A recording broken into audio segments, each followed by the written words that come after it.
ಸಕ್ಕ ಟೇಸ್ಟಿಯಾಗಿ ಹಾಗೆ ಅಷ್ಟೇ ಸಿಂಪಲ್ಲಾಗಿ ಮೊರಿಂಗಾ ದಾಲ್ನ ಹೇಗೆ ಮಾಡ್ಕೊಳ್ಳೋದು ಅಂತ ನೋಡೋಣ.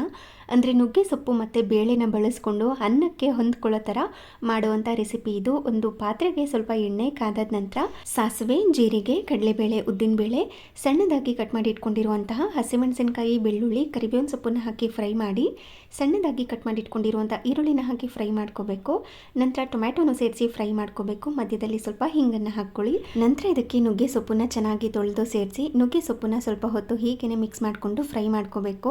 ಕಲರ್ ಚೇಂಜ್ ಆಗಿರುತ್ತೆ, ಹಾಗೆ ನುಗ್ಗೆ ಸೊಪ್ಪು ಬೆಂದಿರುತ್ತೆ. ಈ ಹಂತದಲ್ಲಿ ಸ್ವಲ್ಪ ಅರಿಶಿನ ಪುಡಿ, ಖಾರಕ್ಕೆ ತಕ್ಕಂತೆ ಅಚ್ಕಾರದ ಪುಡಿ, ಸ್ವಲ್ಪ ಉಪ್ಪನ್ನು ಸೇರಿಸಿ ಸಿಮ್ನಲ್ಲಿ ಇಟ್ಕೊಂಡು ಚೆನ್ನಾಗಿ ಮಿಕ್ಸ್ ಮಾಡಿ 3 ತರಹದ ಬೇಳೆನ ಬೇಯಿಸಿ ಮ್ಯಾಶ್ ಮಾಡಿ ಸೇರಿಸಿ ಕೊನೆಯಲ್ಲಿ ಸ್ವಲ್ಪ ಹುಣಸೆ ಹಣ್ಣಿನ ರಸನ ಹಾಕಿ ರುಚಿಗೆ ತಕ್ಕಷ್ಟು ಉಪ್ಪನ್ನು ಸೇರಿಸಿ ಮಿಕ್ಸ್ ಮಾಡ್ಕೋಬೇಕು.